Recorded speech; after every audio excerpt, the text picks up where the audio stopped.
अस्सलाम वालेकुम students. I hope आप लोग ठीक होंगे। लास्ट लेक्चर भी आप लोगों ने गो थ्रू कर लिया होगा।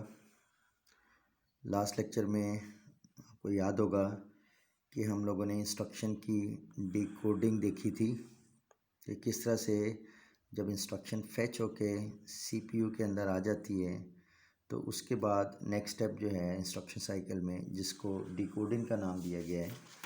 आपको याद होगा कि हमने ये कहा था कि इंस्ट्रक्शन साइकिल जो है इस पर्टिकुलर सीपीयू में जो हम डिज़ाइन कर रहे हैं, इंस्ट्रक्शन साइकिल को 4 फेजेस में डिवाइड किया गया है।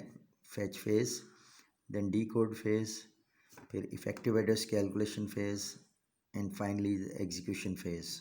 ठीक है, तो इसमें सबसे पहले जो प्रोग्राम काउंटर में एड्रेस होता है उस एड्रेस वाली इंस्ट्रक्शन को मेमोरी से रीड करके और इंस्ट्रक्शन रजिस्टर में ला के रखा जाता है। That is a fetch phase. और जब इंस्ट्रक्शन फैच होके आईआर रजिस्टर में आ जाती है तो उसके बाद जो नेक्स्ट स्टेप है that is the decoding phase. ठीक है, तो मैंने आपको लास्ट टाइम ये बताया था कि इंस्ट्रक्शन की डिकोडिंग किस तरह से करनी है। ठीक है, कि once the instruction is brought into IR register, तो आईआर रजिस्टर में जो 16 बिट का मशीन कोड है इंस्ट्रक्शन का वो आ जाता है। फॉर इंस्टेंस किसी पर्टिकुलर टाइम पे मशीन कोड जो है वो इस तरह से है कि मोड फील्ड 0 है, ऑप कोड लेट से 001 है और एड्रेस फील्ड जो 0 से लेकर 11 बिट्स है, इसमें फॉर इंस्टेंस वैल्यू पड़ी हुई है 070। ये 070 अगर इसको बाइनरी में कर दें तो 0 is 0000, 7 is 0 is 0000, 7 is 0111 and this 0 is 0000। तो ये 12 बिट का एड्रेस आ गया, मोड 0 है और ऑप लेट से 001 है। तो once the instruction is brought into the CPU and brought into the IR register, I mean the fetch phase is over, तो उसके बाद नेक्स्ट स्टेप ये है, मैंने आपको बताया था लास्ट टाइम के जो मोड फील्ड है that goes into I flag, तो ये रीसेट हो जाएगा। इस केस में 001 की बेसिस पे D11 होगा और बाकी सारे जो हैं वो ज़ीरो होंगे, पर्टिकुलरली D7 भी ज़ीरो होगा। और जो ये बिट 0 to 11 है इसको बेसिकली AR रजिस्टर में भेज दिया जाता है बस के थ्रू। तो यहाँ मैं सिर्फ ये बता दूँ, जो लास्ट टाइम हमने बात की थी कि अगर D7 ज़ीरो है और I ज़ीरो है तो इसका मतलब है इंस्ट्रक्शन मेमोरी रेफरेंस की है और डायरेक्ट एड्रेसिंग मोड की है। फिर उसके बाद आगे एड्रेस कैलकुलेट होगा, इफेक्टिव एड्रेस जो 070 होगा और फिर उस एड्रेस से डेटा लाया जाएगा, डीआर में रखा जाएगा और फिर फाइनल जो एग्जीक्यूशन फेज़ है उसमें डीआर का डेटा और जो एसी में उस वक्त बाय डिफ़ॉल्ट पड़ा होगा उनको एएलयू को भेज के और ऐड करवा के और रिज़ल्ट को एसी में स्टोर किया जाएगा। अच्छा, ये जो इंस्ट्रक्शन साइकिल है जिसमें हमने कहा कि अच्छा जी इंस्ट्रक्शन की पहले फैचिंग होनी है, फिर डिकोडिंग होनी है, फिर इफेक्टिव एड्रेस कैलकुलेशन होना है और फाइनली एएलयू के थ्रू एग्जीक्यूशन होके और रिज़ल्ट को in this particular CPU accumulator register में ट्रांसफ़र किया जाता है। तो ये जो डिफरेंट फेजेस हैं कि इंस्ट्रक्शन की फैचिंग, डिकोडिंग, अभी फैचिंग और डिकोडिंग तक तो मैंने आपको बता दिया है। इस तरह से आगे इफेक्टिव एड्रेस कैलकुलेशन और एग्जीक्यूशन भी आगे चल के हम कंप्लीट करेंगे, तो कंप्लीट इंस्ट्रक्शन साइकिल आपके सामने ये आ जाएगा। अच्छा, इसमें जो हम बात कर रहे हैं आपको ये भी याद होगा, मैंने एक डायग्राम में आपको ये एक्सप्लेन किया था जिसमें कॉमन बस सिस्टम में आपको याद होगा कि ये सारे रजिस्टर्स से मेमोरी थी, ये आपस में इंटरकनेक्टेड हैं थ्रू द कॉमन बस। ये बस जो है वो मल्टीप्लेक्सर के थ्रू बनी हुई है, यू रिमेंबर दिस ऑल। तो उसमें मैंने आपको एक इंस्ट्रक्शन साइकिल ट्रेस करके दिखाया था कि किस तरीके से इंस्ट्रक्शन साइकिल इस सीपीयू में जो है वो प्रोसेस होगा। तो अगर मैं अब बात करूं कि सबसे पहला काम जो है वो ये है कि जो पीसी में एड्रेस पड़ा हुआ है उस एड्रेस से इंस्ट्रक्शन को रीड करके मेमोरी से और आईआर रजिस्टर में ला के रखना, that is the fetch phase. आपको याद होगा कि मैंने ये भी कहा था कि पीसी रजिस्टर जो है इस सीपीयू में इसकी डायरेक्ट एक्सेस मेमोरी में नहीं है, मेमोरी के साथ नहीं है। Although in modern CPUs PC registers have direct access to the memory. तो आपसे मैं ये भी कहूँगा कि जब ये चैप्टर कंप्लीट हो जाएगा तो इसमें इस सीपीयू में मॉडिफिकेशन करके, ठीक है, और आपने ये वर्जन बनाना है कि जिसमें पीसी की भी एक्सेस मेमोरी को हो। तो उस केस में क्या हार्डवेयर चेंज आएगा और उससे आगे चल के जैसे हम देखेंगे कि रजिस्टर ट्रांसफ़र लैंग्वेज हम लिखेंगे तो उसमें क्या चेंज आएगी, डिज़ाइनिंग में क्या चेंज आएगी, तो ये आपने सोचना है। लेकिन फॉर द टाइम बिंग अभी हम जो एग्जिस्टिंग CPU है उसको बात कर रहे हैं। तो उसमें आपको याद होगा कि इंस्ट्रक्शन साइकिल जब मैंने आपको कहा था कि शुरू होगी, तो सबसे पहला काम जो होगा वो क्या होगा, PC के कंटेंट जो भी एड्रेस है, इसके कंटेंट सबसे पहले इस बस के थ्रू AR में ट्रांसफ़र किए जाएंगे। PC के कंटेंट जो हैं वो बस के थ्रू AR में ट्रांसफ़र किए जाएंगे। तो ये काम कोई भी इंस्ट्रक्शन है, ठीक है, फॉर इंस्टेंस वो ऐड की इंस्ट्रक्शन ही है, लेकिन उसको पहले फेच करके IR में लाना है, तो उसके बाद उसकी डिकोडिंग होनी है एंड सो ऑन। लेकिन पहला स्टेप क्या है कि PC का एड्रेस जो है, जिस एड्रेस से इंस्ट्रक्शन रीड करके लानी है, चूँकि इसकी डायरेक्ट एक्सेस मेमोरी के साथ नहीं है, तो पहला स्टेप ये है कि PC के कंटेंट्स को हम AR में भेजेंगे। ये ज़ाहिर है एक टाइमिंग सिग्नल लगेगा, अब टाइमिंग सिग्नल की आपको अंदाज़ा हो गया, तो ये काम T0 में होगा। उसके बाद ये AR में जो एड्रेस आ गया है, ये मेमोरी के पास भेज के मेमोरी की रीड इनपुट को एनेबल करके वहाँ से इंस्ट्रक्शन रीड करके और IR में रख दी जाएगी, ठीक है। लेट से 030 एड्रेस पे, मेमोरी में 030 एड्रेस पे ये इंस्ट्रक्शन पड़ी हुई है। इट मीन ये इंस्ट्रक्शन यहाँ से रीड करके IR रजिस्टर में रख दी जाएगी। ये इंस्ट्रक्शन रीड करके इस बस के थ्रू उसको IR में प्लेस कर दिया जाएगा, ठीक है।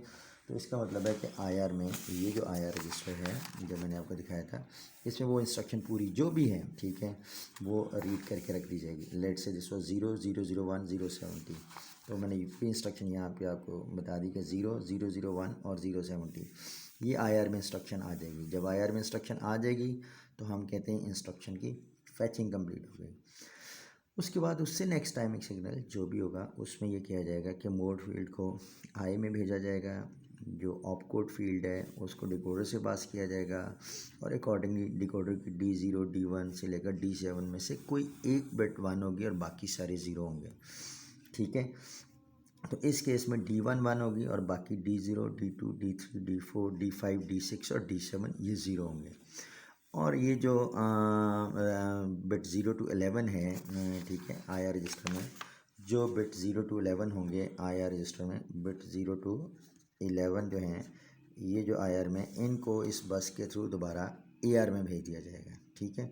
लेट्स से दैट वाज 070, ये इंस्ट्रक्शन क्या थी, 0, 0, 0, 1 और यहाँ था 070। तो ये जो है ये मोड में चला जाएगा, ये डिकोडर से पास होगा, और ये जो 070 इसको बस के थ्रू AR रजिस्टर में कॉपी कर दिया जाएगा, ठीक है। और फिर उसके बाद आगे इफेक्टिव डेस्क कैलकुलेट होना है और एग्जीक्यूशन होनी है। ये मैं आपको एक दफ़ा पहले भी बता चुका हूँ, और आगे जब हम रजिस्टर ट्रांसफ़र लैंग्वेज RTL लिखेंगे इंस्ट्रक्शंस की, वहाँ फर्दर ये एक्सप्लेन करूँगा। लेकिन अभी मैंने जो आपको बताया वो ये कि ये जो डिफरेंट माइक्रोपेशंस, ये डिफरेंट फेजेस हैं कि सबसे पहले इंस्ट्रक्शन को फैच करना है, फिर उसकी डिकोडिंग करनी है, फिर उसका इफेक्टिव डेस्क कैलकुलेशन करना है, और फाइनली एग्जीक्यूशन ALU के थ्रू करके और रिज़ल्ट को AC में रखना है। तो ये जो एक इंस्ट्रक्शन, जैसे आपको मैंने कहा कि फॉर इंस्टेंस आपने जो इंस्ट्रक्शन रीड करके लाए हैं वो फॉर इंस्टेंस ऐड की इंस्ट्रक्शन थी जो 030 एड्रेस पे थी, ये ऐड की इंस्ट्रक्शन थी जिसका एड्रेस PC में शुरू में पड़ा हुआ है। तो ये PC का एड्रेस AR में भेजना, फिर उस एड्रेस से इंस्ट्रक्शन रीड करके IR में रखना, फिर उसके बाद इसकी डिकोडिंग करना, फिर उसके बाद डेटा का एड्रेस कैलकुलेट करना और AR में रखवाना, और फिर फाइनली AR में जो एड्रेस है उस एड्रेस से डेटा रीड करके मेमोरी से और उसको DR में रखना। ये 1 2 3 4 DR में आ जाएगा, और फाइनली AC में जो इनिशियल कॉन्टेंट्स लेट से 1000 पड़े हुए हैं इनको भेज के ALU को, और वहाँ ऐड करवा के और रिज़ल्ट को दोबारा AC में रखना, जो भी है 1 2 3 4 प्लस 1000 इज़ 2 2 3 4। तो ये जो डिफरेंट टाइनी ऑपरेशंस हैं एक इंस्ट्रक्शन को कंप्लीट करने के लिए, ये सिर्फ एक ऐड की इंस्ट्रक्शन थी, ठीक है। तो उस इंस्ट्रक्शन को कंप्लीट करने के लिए ये जो माइक्रो स्टेप्स लिए गए हैं कि सबसे पहले PC का एड्रेस AR में भेजा, फिर उस एड्रेस से इंस्ट्रक्शन ये वाली रीड करके IR में रखवाई गई, फिर उसके बाद इसकी डिकोडिंग की गई और AR को यहाँ से उठा के यानी एड्रेस पोर्शन को उठा के AR में कॉपी किया गया, फिर उस ज्यूमिंग इंस्ट्रक्शन मेमोरी रेफरेंस है, तो फिर उस एड्रेस से डेटा रीड करके DR में रखवाया गया, और फिर वो DR से डेटा ALU को भेजा गया और दूसरे AC के कंटेंट जो सो गए थे उनको मैनिपुलेट करके AC में भेजा गया। ये सारे जो माइक्रो ऑपरेशन या टाइनी ऑपरेशंस हैं, ये एक इंस्ट्रक्शन जो ऐड की है उसको कंप्लीट करने के लिए किए गए हैं। तो एक इंस्ट्रक्शन फॉर इंस्टेंस जैसे मैंने कहा ऐड की इंस्ट्रक्शन है, तो उसको कंप्लीट करने के लिए ये सारे माइक्रो स्टेप्स किए गए हैं। ये जो माइक्रो स्टेप्स हैं या डिफरेंट फेजेस हैं जो अभी हमने बात की, ये जो डिफरेंट फेजेस हैं कि जिसमें फैच फेज़ है या डिकोड फेज़ है या execution effective disk calculation phase है या एग्जीक्यूशन फेज़ है। और हर फेज़ में जैसे फैच फेज़ में हमने क्या किया, सबसे पहले पीसी की वैल्यू एआर में भेजी, ठीक है। और फिर नेक्स्ट स्टेप में हमने किया कि उस एड्रेस से मेमोरी से जो इंस्ट्रक्शन है रीड करके आईआर में रखी, ठीक है, एंड सो ऑन। ये जो माइक्रो स्टेप्स हैं इनको हम माइक्रो ऑपरेशंस भी कहते हैं, ठीक है। ये जो टाइनी ऑपरेशन है, एक इंस्ट्रक्शन फॉर इंस्टेंस ऐड की इंस्ट्रक्शन के लिए उसने पहले फैच होना है, फिर डीकोड होना है, फिर इफेक्टिव डिस्क कैलकुलेट होना है, फिर एग्जीक्यूशन होनी है। तो हर स्टेप में जो टाइनी ऑपरेशंस परफॉर्म हो रहे हैं एक इंस्ट्रक्शन को कंप्लीट करने के लिए, those are called as the micro operations, ठीक है। तो हम फॉर्मली यहाँ शुरू करेंगे। जो ये टॉपिक आपको नज़र आ रहा होगा माइक्रो ऑपरेशंस, उस डेफिनेशन जस्ट लिखी हुई है कि ये basically these are the tiny operations executed on data stored in registers, ठीक है। और मैंने आपको बता दिया कि जैसे फॉर इंस्टेंस पीसी के कंटेंट्स को एआर में भेजना है, तो ये एक माइक्रो ऑपरेशन है, ठीक है। कि ये जो ओवरऑल इंस्ट्रक्शन है ऐड की, तो उसका पहला स्टेप फॉर इंस्टेंस के पीसी कंटेंट्स को एआर में भेजना है। इसी तरह से नेक्स्ट स्टेप है कि मेमोरी से इंस्ट्रक्शन रीड करके हमने आईआर में लानी है। उसको कैसे रिप्रेजेंट करेंगे मैं आगे चल के भी एक्सप्लेन कर दूंगा, अभी मैं सिर्फ यहाँ लिख देता हूँ कि नेक्स्ट स्टेप ये है कि मेमोरी से इंस्ट्रक्शन जो एआर में एड्रेस आ चुका है उस एड्रेस को मेमोरी के पास भेज के और वहाँ से इंस्ट्रक्शन रीड करके आईआर में लिखना है। फिर उसके बाद डिकोडिंग करना है, उसको भी रिप्रेजेंट करने का तरीका है। तो ये जो टाइनी ऑपरेशंस हैं जो एक इंस्ट्रक्शन को जब वो अपने इंस्ट्रक्शन साइकिल से गुजरती है तो उस दौरान उनको कंप्लीट करने होते हैं, these tiny operations are called as micro operations. अच्छा, जनरली स्पीकिंग ये माइक्रो ऑपरेशन जो हैं ये 4 कैटेगरीज में इनको डिवाइड किया जाता है। For instance arithmetic micro operations हैं, लॉजिक माइक्रो ऑपरेशंस हैं, शिफ्ट माइक्रो ऑपरेशंस हैं और रजिस्टर ट्रांसफर माइक्रो ऑपरेशंस हैं। ये आपको पता है, आपने असेंबली लैंग्वेज का कोर्स पढ़ा हुआ है तो आपने देखा होगा कि उसमें अरिथमेटिक इंस्ट्रक्शन जैसे फॉर इंस्टेंस ऐड है, ठीक है, या सबट्रैक्ट है, या फॉर इंस्टेंस इंक्रीमेंट है या डिक्रीमेंट है and so on, multiplication division वगैरह, ये सारी की सारी जो हैं ये अरिथमेटिक कैटेगरी में फॉल करती हैं। इसी तरीके से आपने लॉजिक इंस्ट्रक्शंस और माइक्रो ऑपरेशंस भी पढ़े होंगे जिसमें एंड है, ठीक है, और है, एक्सॉर है, नॉट है एंड सो ऑन, ठीक है। ये आपको ये सारे इनका आइडिया है, आप असेंबली लैंग्वेज में ये पढ़े हुए हैं, ठीक है। इस तरीके से शिफ्ट माइक्रो ऑपरेशंस जो हैं, ये शिफ्ट माइक्रो ऑपरेशंस ये आपको पता है, ये मैं यहाँ पे एक्सप्लेन कर देता हूँ। शिफ्ट माइक्रो ऑपरेशंस तो आपको असेंबली में ये पढ़ा हुआ है कि ब्रॉडली स्पीकिंग 2 तरह के शिफ्ट्स होते हैं। One is shift which is called as logic shifts और दूसरे जो हैं वो those are called as arithmetic shifts. ये आपने असेंबली में ये सारी इंस्ट्रक्शंस पढ़ी होंगी, मैं यहाँ पे इसको एक्सप्लेन नहीं कर रहा। Please go through your previous course of assembly language and you can have the idea of this logic shifts. ये मैं सिर्फ इतना बता दूं कि ये अनसाइंड नंबर्स को शिफ्टिंग के लिए यूज़ होते हैं और अरिथमेटिक शिफ्ट जो हैं ये साइंड नंबर्स की शिफ्टिंग के लिए यूज़ होते हैं। फर्दर आपने ये पढ़ा होगा कि जो लॉजिक शिफ्ट्स हैं ये राइट भी हो सकते हैं और लेफ़्ट भी हो सकते हैं। सिमिलरली अरिथमेटिक शिफ्ट्स जो हैं ये भी राइट भी हो सकते हैं और लेफ़्ट भी हो सकते हैं। तो शिफ्ट की कैटेगरीज, ठीक है, इसमें एक तो सिंपल शिफ्ट्स हैं, ठीक है, आपको याद होगा आपने इस तरह का कुछ पढ़ा होगा SHR, असेंबली लैंग्वेज देखें SHL, ठीक है, SAR अरिथमेटिक शिफ्ट राइट और SAL, ठीक है। तो ज़रा इनको डिटेल आपने जाके गो थ्रू करना है।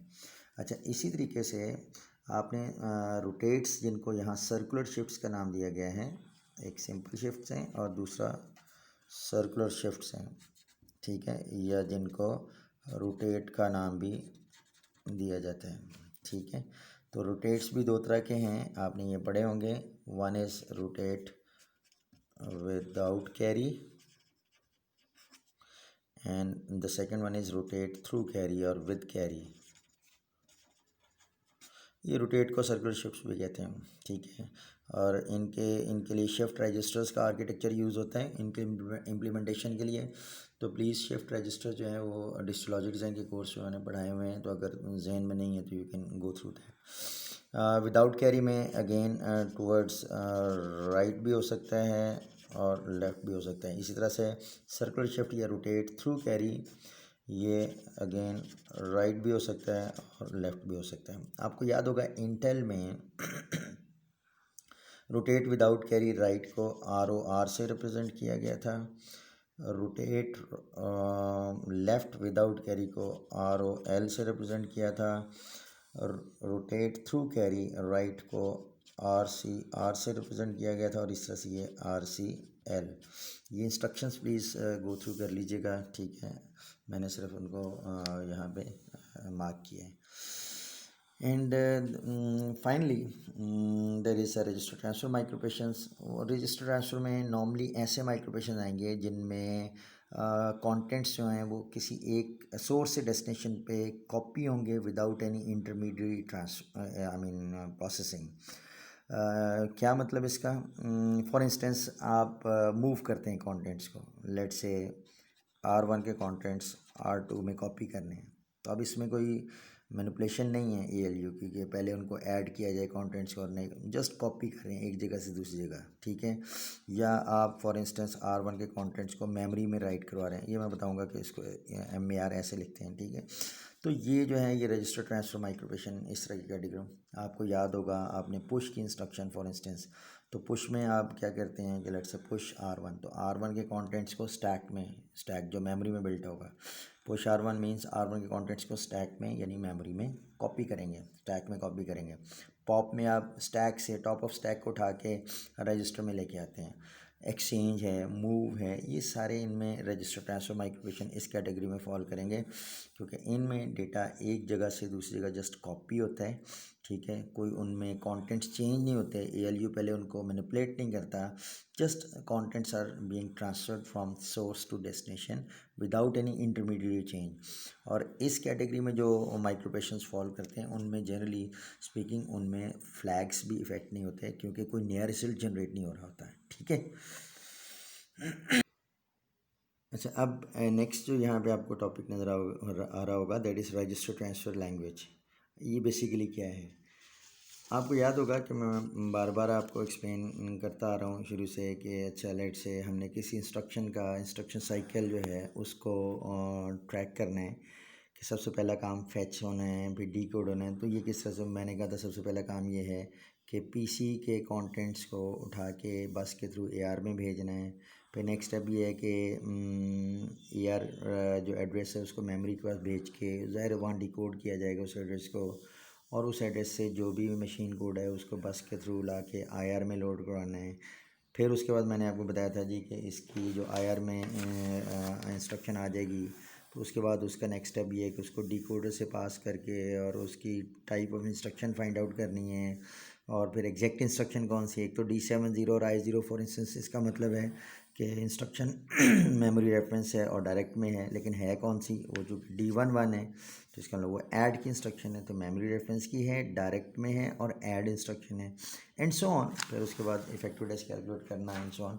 ये सारे जो मैंने आपको ऑपरेशंस बताए हैं, जो माइक्रो ऑपरेशंस हैं, इनको हम स्पेसिफाई भी करेंगे, किसी फॉर्मल लैंग्वेज में इनको स्पेसिफाई करेंगे। अभी तो मैं वर्ड्स में बोल रहा हूँ कि जी सबसे पहला काम ये है कि PC के कंटेंट्स को AR में भेजना है, फिर AR के जो एड्रेस है उसको मेमोरी के पास भेज के वहाँ से जो इंस्ट्रक्शन है उसको रीड करके IR में लाना है, एंड सो ऑन।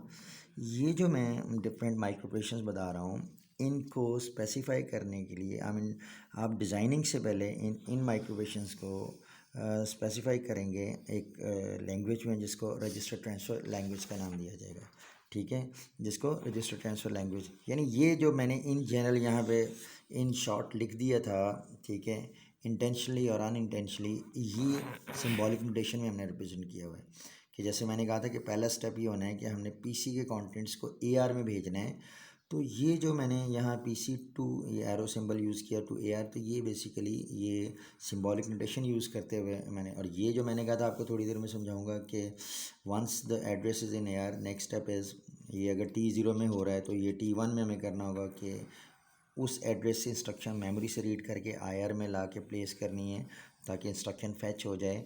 तो ये जो मैंने सिंबॉलिक सिंबल्स यूज़ किए हुए हैं और सिंबॉलिक नोटेशन यूज़ की हुई है to specify the micro operations, ये बेसिकली रजिस्टर ट्रांसफ़र लैंग्वेज है। सो रजिस्टर ट्रांसफ़र लैंग्वेज जो है, this is the symbolic notation use to specify any micro operation that is register transfer language. कि symbolic notation है जो किसी भी micro operation को स्पेसिफाई करने के लिए हम यूज़ करेंगे, that is the register transfer language, और मैं इन शॉर्ट इसको RTL कहूँगा। ठीक है, RTL। तो आगे चल के हम अभी उसके थोड़े से रूल्स देख लें, लेकिन आगे चल के हम ये देखेंगे कि जो टोटल 25 इंस्ट्रक्शंस हैं जिसके लिए हमने CPU डिज़ाइन करना है, यानी CPU डिज़ाइन करने का मतलब ये है कि हमने उसकी बेसिस पे उन 25 इंस्ट्रक्शंस का जो इंस्ट्रक्शन साइकिल हम डिफ़ाइन करेंगे सबसे पहले रजिस्टर ट्रांसफ़र लैंग्वेज की फॉर्म में, RTL की फॉर्म में, उसकी बेसिस पे हमने उसका कंट्रोल यूनिट डिज़ाइन करना होगा और हमने उसका अरिथमेटिक एंड लॉजिक यूनिट या ALU डिज़ाइन करना होगा। रजिस्टर्स तीसरा जो इंटीग्रल पार्ट है CPU का, वो रजिस्टर्स होते हैं और वो ऑलरेडी आपको पता है कि कैसे डिज़ाइन करते हैं। सो अभी मैं आपको फॉर्मली RTL लिखने से पहले उनके कुछ स्टेप्स हैं, कुछ रूल्स हैं जो आपको फॉलो करने होंगे कि RTL कैसे लिखी जाती है या कुछ माइक्रो ऑपरेशंस को इस सिंबॉलिक नोटेशन में कैसे लिखा जाता है, तो वो मैं एक्सप्लेन करने लगा हूँ। एक तो ये कि रजिस्टर जो हैं RTL में जब हम लिखते हैं तो registers are designated by capital letters. Registers are designated by capital letters. What does it mean? For instance ये आपको कॉमन बस सिस्टम मैंने दिखाई थी, तो उसमें आपको दिखाया था कि ये AR रजिस्टर है, ये प्रोग्राम काउंटर है, ये डेटा रजिस्टर है, ये XML रजिस्टर है। तो आपने देखा होगा कि इसमें हर रजिस्टर को जो उसका नाम है that is designated by capital letters. For instance this is AR, capital AR, this is program counter, this is data register, this is AC XML register, this is input register, this is instruction register and so on. ठीक है, तो ये पहला point तो ये है कि registers जो है इसमें जब माइक्रो ऑपरेशंस को सिंबॉलिक नोटेशन में रिप्रेजेंट करते हैं तो रजिस्टर जो है उनको कैपिटल लेटर से रिप्रेजेंट करते हैं। ठीक है, दूसरा आपको याद होगा कि रजिस्टर जो हैं वो बेसिकली फ्लिप फ्लॉप से मिलके बने होते हैं। रजिस्टर जो है वो बेसिकली फ्लिप फ्लॉप से मिलके बने होते हैं। सो फॉर इंस्टेंस अगर एक 16 बिट का रजिस्टर है तो यहाँ तो हम 16 बिट के रजिस्टर को जस्ट ब्लॉक डायग्राम से रिप्रेजेंट करेंगे, लेकिन वो 16 रजिस्टर जो हैं वो 16 फ्लिप फ्लॉप्स उसके डिज़ाइन में होंगे। ठीक है, उसमें फ्लिप फ्लॉप्स होंगे और 16 फ्लिप फ्लॉप्स होंगे, जो भी होंगे RS से बने हैं या JK से या D से बने हैं। लेकिन उस रजिस्टर में जो 16 बिट का फॉर इंस्टेंस रजिस्टर है उसमें जब नंबरिंग करते हैं तो नंबरिंग जो है हमेशा 0 से शुरू होती है, 0 1 2 सो ऑन। कहीं बिट नंबर 7 भी आएगा, बिट नंबर 8 9 10 15। तो जो इंडिविजुअल फ्लिप फ्लॉप्स हैं उस रजिस्टर में उनकी नंबरिंग, उसमें जो डिफरेंट फ्लिप फ्लॉप्स हैं उनकी नंबरिंग की जाती है। नंबरिंग जो है वो 0 से शुरू होती है और हमेशा ये राइट से शुरू होती है and it progresses towards left. So पहला जो इनफैक्ट बिट होगा या जो पहला फ्लिप फ्लॉप होगा internally that is bit number 0। जो दूसरी बिट होगी उस रजिस्टर में दैट इज़ बिट नंबर 1, ये एक्चुअली सेकंड फ्लिप फ्लॉप होगा उसके डिज़ाइन में। थर्ड जो बिट होगी that is bit number 2 so on, और जो लास्ट बिट होगी 16 बिट के रजिस्टर में जो आखिरी फ्लिप फ्लॉप होगा that will be numbered as 15। ठीक है, सो यही यहाँ पे पॉइंट लिखा गया है। ठीक है, यहाँ बताया गया है कि individual flip flops in an n bit register are numbered from 0 through n-1। अगर n बिट का रजिस्टर है, इफ n इज 16, सो इसकी जो नंबरिंग होगी वो 0 से 15 तक, 0 से n-1 तक होगी in general, from 0 through n-1, starting from 0 in the right most position and increasing the numbers towards the left. ठीक है, ये नंबर्स जो है ये बिट नंबरिंग हमेशा याद रखना है। अपने असेंबली में भी आपने पढ़ा होगा कि जो राइट मोस्ट बिट है उसकी that is bit number 0, bit number 1, bit number 2 and so on. ठीक है जी। नेक्स्ट, ये जो रजिस्टर्स हैं उनको ग्राफिकली, ऑल्दो इनका डिज़ाइन तो आपने देखा होगा डिजिटल लॉजिक डिज़ाइन में, लेकिन इनको ग्राफिकली रिप्रेजेंट हम करते हैं रेक्टेंगुलर बॉक्स से। जैसे ये मैंने एक रेक्टेंगुलर बॉक्स से रिप्रेजेंट किया किसी रजिस्टर को, ठीक है ना। आपने ये देखा होगा कि जो मैंने यहाँ पे आपको एक्सप्लेन किया था, इसमें हर रजिस्टर को एक रेक्टेंगुलर बॉक्स से रिप्रेजेंट किया हुआ है, ठीक है। Every register is represented by a rectangular box, ठीक है। तो ये यहाँ पे इसका मतलब ये है। नेक्स्ट ये है कि 16 बिट रजिस्टर जो है उसको 2 पार्ट्स में भी पार्टीशन किया जाता है, that is partitioned into 2 parts, ठीक है। जैसे मैंने यहाँ पे आपको बताया कि बिट नंबर 0 थ्रू 7, अगर ये 16 बिट का रजिस्टर है तो उसमें जो बिट नंबर 0 थ्रू 7 है that is called as the lower half of the register, और bit number 8 through 15 that is the higher part of the register, ठीक है। तो फॉर इंस्टेंस अगर ये पीसी रजिस्टर है तो अगर मैं तो पीसी लिखूँ तो फाइन, इट मीन्स मैं पूरे रजिस्टर की बात कर रहा हूँ। लेकिन अगर मैं इसके किसी हाफ की बात करना चाहता हूँ, लोअर हाफ की बात करना चाहता हूँ, तो पैरेंथेसिस यूज़ करके then I can write down the symbol, for instance PC parenthesis में एल लिखता हूँ तो this means the lower half of the register, PC register is this is same as you can write down like this as well, PC और parenthesis में 0 through 7, 0 through 7 means bit number 0 through 7, ये लिख लेंगे, ये लिख लेंगे। Similarly जो अपर half है दैट इज़ पीसी और पैरेंथेसिस में एच लिख दूँ तो that upper half of the register that is of 16 bit register that is from bit number 8 through 15, तो this is equivalent to PC from 8 through 15, ठीक है। पीसी पैरेंथेसिस में H अगर लिखा जाए तो it means we are talking about the higher portion of the program count register, and this is equivalent to writing down like this PC parenthesis 8 through 15, ठीक है। तो आई होप ये point भी आपको क्लियर हो गया होगा कि जो 16 बिट का रजिस्टर है that is partitioned into 2 parts, ठीक है। 0 थ्रू 7 जो है उसको हम रिप्रेजेंट कर सकते हैं लोअर हाफ से, और 8 थ्रू 15 को हायर, ठीक है, पी सी एल और P C H for instance, ठीक है। तो ये this is same as P C and 8 through 15। अच्छा, ये तो अगर आपने कोई स्टैंडर्ड हाफ एक्सेस करना है तो आप इस तरह से लिख सकते हैं, ठीक है, बी सी ब्रैकेट में एच एंड सो ऑन। लेकिन बाज़ आप कुछ बिट्स जो ज़रूरी नहीं है कि कोई हाफ पूरा हो, फॉर इंस्टेंस अगर आपने कभी ये लिखना हो कि आई आर रजिस्टर की बिट नंबर लेट से 12, 13 एंड 14, हमने इसके ये आपको याद होगा कि बिट नंबर 12, 13, 14 जो हैं वो बेसिकली ऑप कोड कॉन्स्टिट्यूट करती हैं, ठीक है। हमने जो इंस्ट्रक्शन फॉर्मेट पढ़ा है उसमें बिट नंबर 12, 13, 14 जो है वो ऑप कोड है। तो कभी आपने ऑप कोड को ज़ाहिर है डिकोड करवाना है तो आप बताएंगे आरटीएल में बिट नंबर 12, 13, 14 ऐसे लिख दें, या आप ऐसे भी लिख सकते हैं 12 थ्रू 14, ठीक है। इसका मतलब है कि आईआर में जो मशीन कोड आया हुआ है उसमें बिट नंबर 12 से 14 की बात कर रहे हैं। ये आईआर में जो मशीन कोड आ रहा है इसमें बिट नंबर 12, 13, 14 की अगर मैं बात करना चाह रहा हूँ, स्पेसिफाई करना चाह रहा हूँ, इस तरह से बिट नंबर 15 है और ये बिट नंबर 0 टू 11 है।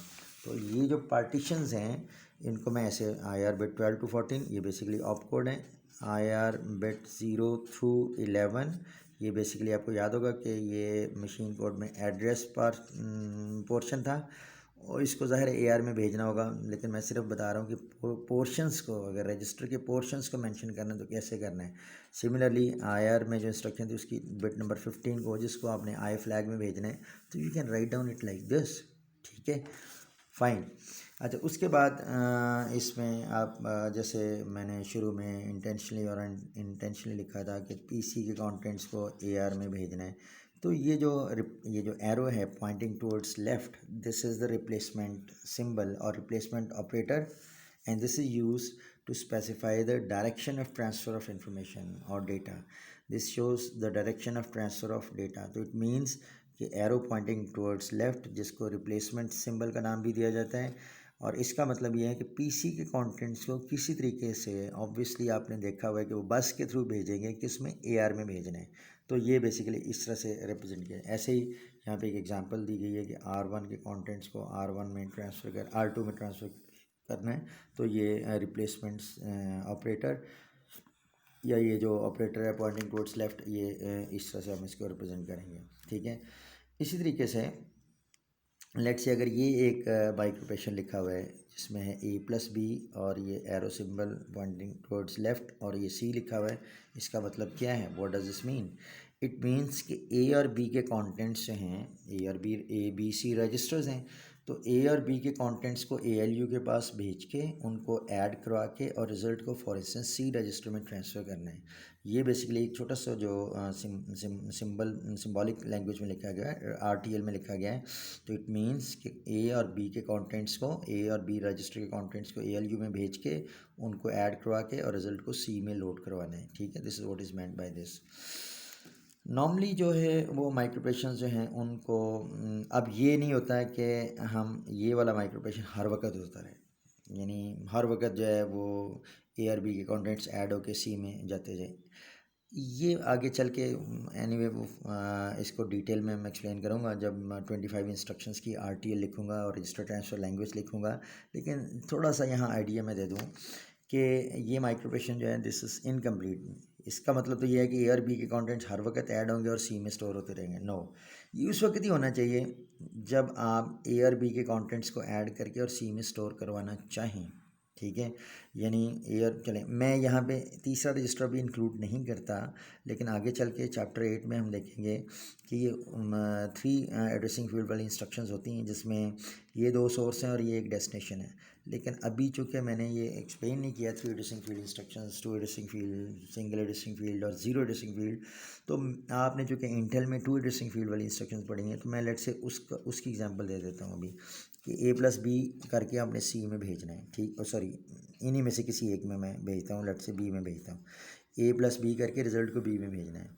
इट मीन इसकी इंस्ट्रक्शन आपने इंटेल में ही, अगर मैं आपको बात करूँ तो कुछ इस तरह लिखी होगी, ऐड B, A। ज़ाहिर है वहाँ B और A नहीं है, BX होगा या BL होगा, बट इग्नोरिंग दैट सब्सक्रिप्ट। ठीक है ना, तो ऐड B, A का मतलब है कि ये इंस्ट्रक्शन ज़ाहिर है इसका कोई मशीन कोड होगा, सबसे पहले फैच होना है, फिर इसने डी कोड होना है, फिर पता चलाना है कि ऑपरेंड्स कौन से हैं, और फिर फाइनली जब एग्जीक्यूशन होनी है तो उस वक्त ALU को A और B के कंटेंट्स भेज के ALU को A और B के कंटेंट्स भेज के उनको यहाँ ऐड करवाया जाएगा और उसके बाद जो रिज़ल्ट है उसको दोबारा B रजिस्टर में ट्रांसफ़र कर दिया जाएगा। वो रिज़ल्ट जो है उसको दोबारा B रजिस्टर में ट्रांसफ़र कर दिया जाएगा। तो ये जो माइक्रोपेशन है ऑब्वियसली ये हर वक्त नहीं होना है, ये तब होना है जब ऐड की इंस्ट्रक्शन, आपकी असेंबली लैंग्वेज इंस्ट्रक्शन, वो अपने इंस्ट्रक्शन साइकिल से गुजर रही होगी और गुजरते हुए भी वो अपने आखिरी स्टेप यानी एग्जीक्यूशन फेज़ में जा रही होगी। तो उस वक्त हमने ये वाला काम जो है कि A और B को ऐड करके रिज़ल्ट को B में स्टोर करवाना है, तो उस वक्त ये काम होना चाहिए। इट मीन्स साथ में हमें कुछ कंट्रोल स्टेटमेंट भी देनी पड़ती है। ये अभी अगर नहीं भी समझ आएगी तो कोई बात नहीं, आगे बड़ी डिटेल में आएंगी। तो मैं इसको लेट से इसको यहाँ ऐसे लिख देता हूँ कि A और B को ऐड करके, मैं चले यहाँ B कर देता हूँ, ऑल दो इट कैन बी C। तो मैं कहता हूँ A और B को ऐड करके B में स्टोर करना है, A और B को ऐड करके B में स्टोर करना है। साथ मैंने, अगर आपको नज़र आ रहा हो, यहाँ ऐसी एक कंट्रोल स्टेटमेंट लिख दी है, P कोलन, और फिर मैंने ये माइक्रोपेशन लिखा है P कोलन, ये P is any control variable. ठीक है, ये कंट्रोल वेरिएबल कहाँ से आएंगे, कैसे बनते हैं? जब मैं इस CPU में जो 25 इंस्ट्रक्शंस हैं उनकी RTL लिखूँगा तो ये सारा क्लैरिटी से एक्सप्लेन करूँगा ये कहाँ से आएंगे। अभी सिर्फ ये जहन में रख लें कि अगर ऐसे कोई स्टेटमेंट लिखी हुई है, इट मीन्स A+B करके और रिज़ल्ट को B में स्टोर करने का जो अमल है, जो प्रोसेस है, ये तब होना है when this control statement is true, I mean when P is 1। यानी ये कंडीशन अगर होगी ट्रू तो तब ये काम होना है, अदरवाइज़ ये काम नहीं होना। आपने A और B की एडिशन के जो पाथ्स हैं वो ALU में बनाए भी होंगे, लेकिन ये काम A+B वाला काम होके और रिज़ल्ट B में भेजना तब है when this P control variable, for instance this is 1। ये कहाँ से आया? अभी फ्रॉम नोवेयर मैंने ऐसे ही एक डाल दिया। ठीक है, लेकिन इसका मतलब है कि अगर ये कंट्रोल वेरिएबल 1 होगा तो तब ये काम होना है, अदरवाइज़ ये काम नहीं होना है। तो ये कंट्रोल वेरिएबल P आया कहाँ से है? ठीक है, इसके साथ और क्या सिंगल वेरिएबल ही होता है या इसमें साथ कुछ और भी कपल होते हैं? ये सारी डिटेल्स नेक्स्ट लेक्चर में आएंगी इंशाल्लाह। लेकिन अभी सिर्फ ये ध्यान में रख लें कि अगर इस तरह से कोई माइक्रोपेशन लिखा हुआ है, it means when if P is 1, ये P को 1 या 0 कंट्रोल यूनिट नहीं करना है, और कंट्रोल यूनिट नहीं करना है on the basis of the machine code of some instruction. ये सारी डिटेल आएगी, लेकिन मैं ये कह रहा हूँ कि if P is 1 only then process this. If P is 1 only then perform this, के और B के कंटेंट्स को ALU के पास भेज के उनको ऐड करवा के और रिज़ल्ट को B में लोड करवाना है, ठीक है। फॉर इंस्टेंस अगर कहीं ये स्टेटमेंट लिखी हुई है कि P into T4 for instance, just मैं समझा रहा हूँ अभी, तो A प्लस B करके रिज़ल्ट को B में भेजना है, तो इट मीन्स कि perform this microoperation only if this control variable is 1। ये कंट्रोल वेरिएबल ये डॉट है, ठीक है। और आपको पता है कि इसका मतलब मैं इसको अगर थोड़ा सा बना दूँ तो ये कुछ ऐसे होगा, P और T4 मैंने ऐसे लिख दिया। अभी आपको मैंने बताया कि ये कहाँ से है, I am not going to explain this, लेकिन जस्ट ऐसे एक माइक्रोऑपरेशन लिखा हुआ है, ठीक है। तो उसमें ये कंट्रोल वेरिएबल होता है और ये जो है उस कंट्रोल वेरिएबल के एक्टिव होने पे क्या परफॉर्म होना है, हार्डवेयर ने क्या परफॉर्म करना है। तो P.T4 इसका ये P कहीं से जनरेट होके आ रहा होगा, T4 कहीं से जनरेट होके आ रहा होगा, और आपको याद होगा T4 कहाँ से जनरेट होके आ रहा था। ये डायग्राम आपको याद होगा डिकोडिंग वाली, तो उसमें ये जो 4 बिट का काउंटर और T0 T1 T2 T3 और ये T4 था, ये T4 बेसिकली यहाँ से आ रहा होगा। ऐसे P भी अभी मैंने ऐसे हाइपोथेटिकली ले लिया है, ये भी कहीं से जनरेट हो रहा होगा, लेकिन हमने P इंटू T4 ये जब कंट्रोल वेरिएबल 1 होगा तब ये काम परफॉर्म होना है, और ये 1 होने के लिए P भी 1 होना चाहिए और T4 भी 1 होना चाहिए। इसका मतलब अगर हम ये कह रहे हैं कि इंस्ट्रक्शन साइकिल जब शुरू होता है तो उस वक्त T0 एक्टिव होता है, ठीक है। जब इंस्ट्रक्शन साइकिल शुरू होता है तो उस वक्त काउंटर जो है वो रीसेट होता है, और रीसेट होने की वजह से T0 जो है वो 1 होगा सबसे पहले। तो सबसे पहले T0 1 होगा, फिर एक क्लॉक पल्स के बाद T1 1 होगा, फिर एक क्लॉक पल्स के बाद T2 1 होगा, फिर T3 1 होगा और फिर T4 1 होगा। तो जब T4 1 होगा सिर्फ एक क्लॉक पल्स के लिए ये 1 होगा out of the entire instruction cycle, और उस वक्त अगर P भी 1 हुआ तो ये एंड गेट जो है ये कंट्रोल वेरिएबल ये P.T4 जनरेट करेगा 1, और इसके 1 होने पे आगे चल के मैं एक्सप्लेन करूँगा कि ये काम होना है, ठीक है। ये मैं आगे नेक्स्ट लेक्चर में फर्दर इसको एक्सप्लोर करूँगा, but right now I had just given you micro detail, ठीक है। फर्दर क्विकली लेट्स इसको रैप अप करते हैं। माइक्रो ऑपरेशंस जो मेमोरी ऑपरेशंस हैं उनको कैसे रिप्रेजेंट करते हैं। आपको याद होगा मैंने कहीं ये लिखा था कि सबसे पहला तो पीसी को AR में भेजना है फॉर इंस्टेंस, फिर मैंने इस तरह लिखा था कि नेक्स्ट स्टेप ये है कि जो AR में एड्रेस है उस एड्रेस को मेमोरी के पास भेज के और वहाँ से इंस्ट्रक्शन रीड करके IR में प्लेस करनी है, ठीक है। ये जो माइक्रो ऑपरेशन है ये रीड ऑपरेशन है। इसका क्या मतलब है कि आपने मेमोरी से कुछ रीड करके और IR में लोड करवाने हैं, मेमोरी से कुछ कंटेंट्स रीड करके उनको IR में लोड करवाना है। तो उसको स्पेसिफाई कैसे करते हैं, M फॉर मेमोरी और स्क्वायर ब्रैकेट यूज़ करते हैं, और स्क्वायर ब्रैकेट्स में आप जिस रजिस्टर को मेमोरी के साथ इंटरफेस किया हुआ है, फॉर इंस्टेंस AR रजिस्टर है तो आप ब्रैकेट में यहाँ AR लिख देंगे, ठीक है। तो इसका मतलब है कि मेमोरी से कंटेंट्स लेके आने हैं जिसको एड्रेस AR से गया हुआ है और उसके कंटेंट्स रीड करके फॉर इंस्टेंस IR में लाने हैं, ठीक है। तो इसका मतलब इंस्ट्रक्शन का मशीन कोड होगा, और हो सकता है कभी डेटा लाना हो तो उसको हम ऐसे रिप्रेजेंट करेंगे MAR टू DR के मेमोरी से डेटा रीड करके उसको DR रजिस्टर में लोड करवाया जाए। अब जाहिर है इस काम के लिए जो है वो मेमोरी की रीड इनपुट को कंट्रोल यूनिट एनेबल करेगा और IR की लोड इनपुट को एनेबल करेगा। लेकिन अगर ये ऑपरेशन परफॉर्म करना है तो मेमोरी की रीड इनपुट को एनेबल किया जाएगा और कंट्रोल यूनिट DR की लोड इनपुट को इस दफ़ा एनेबल करेगा ताकि मेमोरी से कंटेंट्स बस के थ्रू DR में लोड हो। तो ये एनीवे ये रीड ऑपरेशन हैं, ठीक है।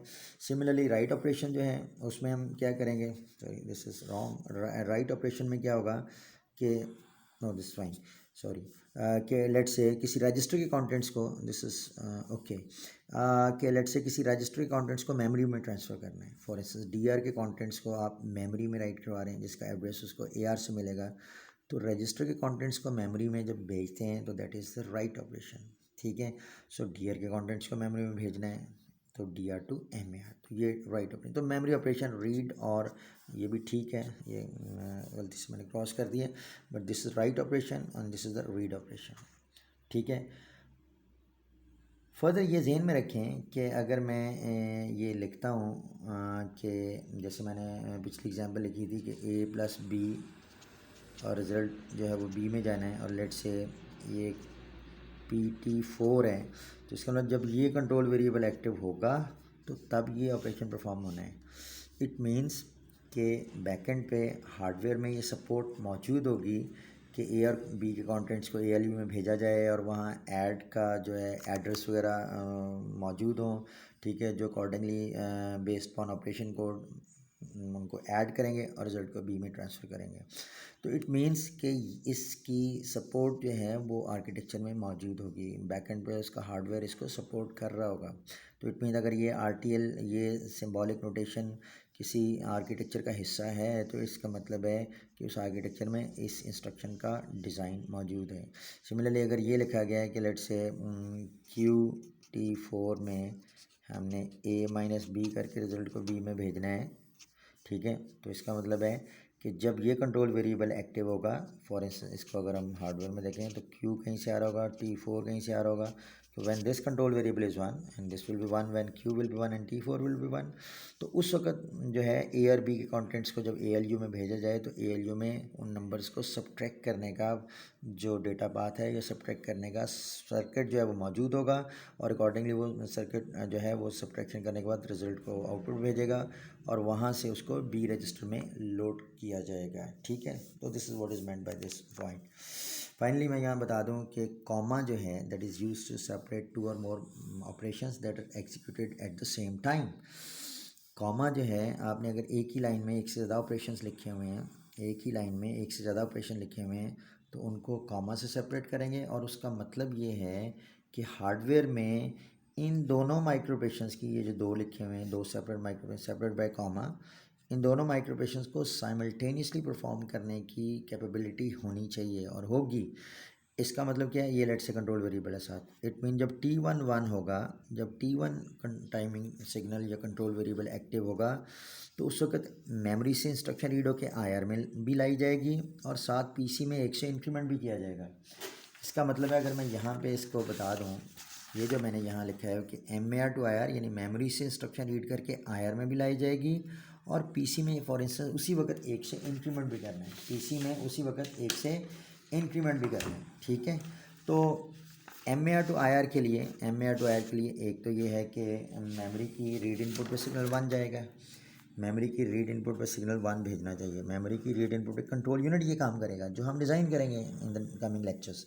एक तो मेमोरी की रीड इनपुट पे कंट्रोल सिग्नल 1 जाएगा, दूसरा IR की लोड इनपुट पे सिग्नल 1, ये IR रजिस्टर है और ये उसकी लोड इनपुट है, इस पर सिग्नल कंट्रोल यूनिट 1 भेजेगा। तो क्या होगा, जो एड्रेस मेमोरी को गया होगा उस एड्रेस से जो इंस्ट्रक्शन है वो रीड होके बस पे आई होगी और वो IR में लोड हो जाएगी।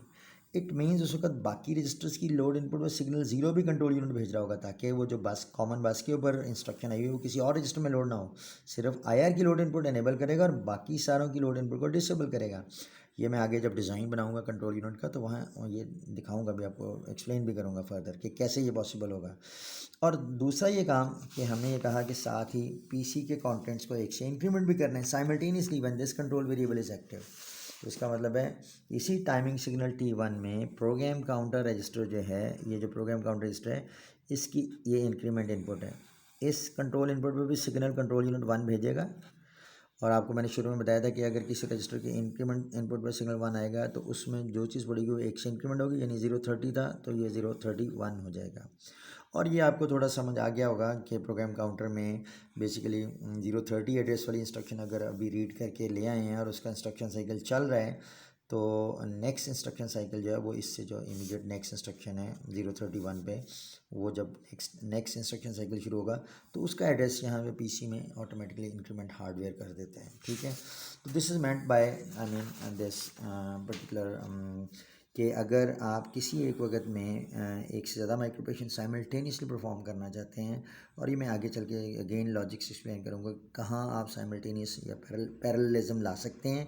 ये बेसिकली आप पैरेललिज्म ला रहे हैं कि एक वक्त में एक से ज़्यादा माइक्रो ऑपरेशन साइमल्टेनियसली परफॉर्म कर रहे हैं अब यहाँ, लेकिन इसका फिर हार्डवेयर सपोर्ट होगी, ठीक है। हम देखेंगे जब RTL में 25 इंस्ट्रक्शंस की लिखूँगा, मैं रजिस्टर ट्रांसफर लैंग्वेज लिखूँगा कि कहाँ ये इस तरह की पैरेललिज्म जो है वो पॉसिबल हो सकेगी और कहाँ ये पैरेललिज्म नहीं हो सकेगी। यानी जैसे ये मैंने लिखा है तो इसका मतलब है कि ये लेट से T0 में ये काम करना है तो PC to AR program counter register को एड्रेस रजिस्टर में भेजना है, तो ये सिंगल ऑपरेशन है, माइक्रो ऑपरेशन है जो परफॉर्म करना है।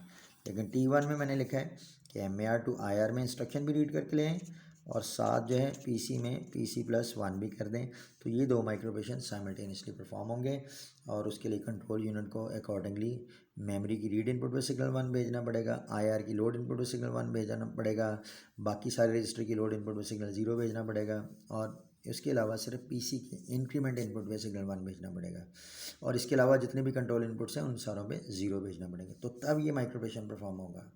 तो ये जो एक सिंपल एक छोटा सा टाइनिंग ऑपरेशन मैं आपको दिखा रहा हूँ, उसके पीछे control unit has to work all this way. I hope this is clear. तो आज का लेक्चर जिसमें मेनली मैंने रजिस्टर ट्रांसफ़र लैंग्वेज बताइए कि RTL किस तरह से माइक्रो ऑपरेशंस को RTL में लिखते हैं, तो आई होप ये आप अच्छी तरह से देख लीजिएगा, क्योंकि अब जो अपकमिंग लेक्चर्स हैं इस चैप्टर के वेरी इंपॉर्टेंट। यहाँ तक जितना हमने पढ़ लिया है ये सारे का सारा जो है वो जो 3-4 कमिंग लेक्चर्स हैं उनमें ये यूज़ होंगे ये कॉन्सेप्ट्स। तो अगले लेक्चर्स आपको तभी समझ आएंगे कि जब आज तक जितना हमने पढ़ लिया है ये आप अच्छी तरह से गो थ्रू कर लें। तो आई होप कि before the next lecture you will go through all the concepts that we had seen till now. Thank you very much.